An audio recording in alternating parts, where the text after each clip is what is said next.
To me, awareness and intentionality means always thinking ahead in a situation to make sure that that situation is meaningful. I can make any conversation into a purposeful one if I'm aware of what that person is possibly needing from me, and my intention is to really listen to them. As a new coach, awareness and intentionality was really important for me this year because my main goal was to build relationships with my new team. And so I needed to be intentional about stopping in, chatting with them, saying hi, seeing if there was anything I could do for them.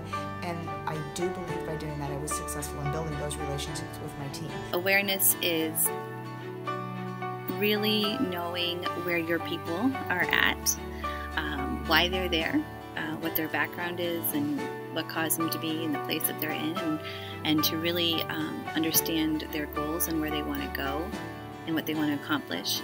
I've become more aware that I have to be more intentional about making my relational check-ins, not just with teachers on a relational level, but on a curricular level or a coaching level. I know that I need to do those check-ins in their classrooms, put it on my calendar to make some time, to make some reflections, to sort of address some of the questions before I go talk to those teachers. So I've learned to be much more intentional in my approach to coaching, to basically schedule it into my calendar and my day, because if I don't, it's just like anything else. It just sort of gets lost in the shuffle. When it comes to intentionality, Elena Aguilar always says that everything you do in coaching should be done intentionally. So when I am creating professional development pieces, or when I am meeting with coaches or other members of our staff, I'm always asking myself multiple times before the actual meeting or the professional development delivery, what is the intention?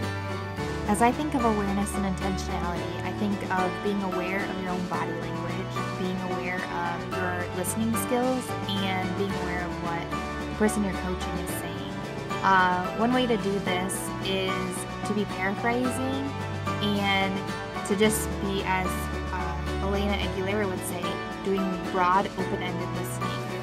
To me, awareness is being conscious about who I am and what I am doing and saying, and being responsible for my actions.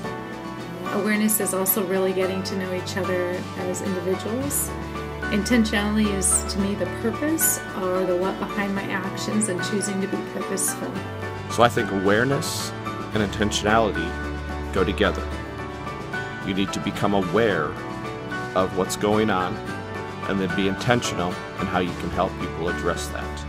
The biggest thing about intentionality is being in the moment. So when I am there to lend a hand or a helping ear or to help find articles, is to be in the moment and really focus on the purpose that the teacher needs me to take care of.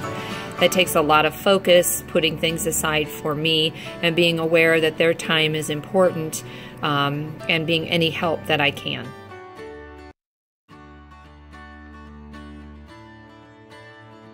As I think about intentionality and awareness as a new coach, I really am aware of myself. I tend to be a fixer and an empath, and so I often want to fix all the world's problems, and I totally agree with where you're coming from, and I realize that that's not what my coachees need. They need to be guided in this journey. When I am an intentional, the word deliberate keeps coming to my mind. So when I'm deliberate, I have questions planned in advance, or I'm deliberate with my time that I'm going to go see someone. I'm deliberate with the paraphrasing that I'm doing. I'm deliberate with what I speak and how I listen. That is all me being aware and intentional and in the moment. When I'm present and not thinking about other things, then that person I'm speaking with gets all of my focused attention and all of my focused energy. I put that coaching hat on. I actually visualize the words on my hat. And so I try to really focus on those two things anytime I'm in a coaching situation with any of my colleagues. There's more intentionality with that. They seem to be a logical way to approach the different kinds of conversations that I have with my team, and ultimately the kinds of questions that I ask to be present for that person that I'm coaching. My philosophy is more of setting aside me, asking good questions, helping people come to what they already know they need to do, and kind of working through their own messes and jumbles to help them figure out the solutions that they already know they have. The 5-minute conversations that we all have in the hall, and thinking about what they're really saying, that it might be deeper than what you're hearing. And I really liked the quote from the book that said, "Courage is what it takes to stand up and speak. Courage is also what it takes to sit down and listen." So one of my focuses this year was to sit down and listen and to hear what might be underlying what they are really saying. I really am starting to pay closer attention to details with what people say and how they're saying it, and maybe looking at ways of taking their question and changing it around so that they can look at it themselves.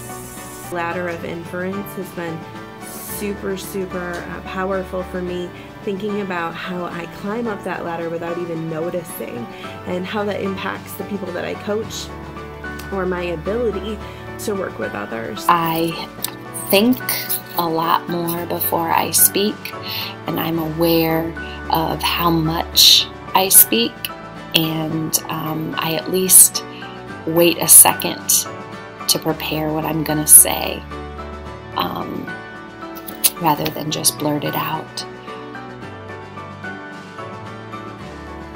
Be deliberately meaningful in your interactions with students, staff, and colleagues and friends. That's all.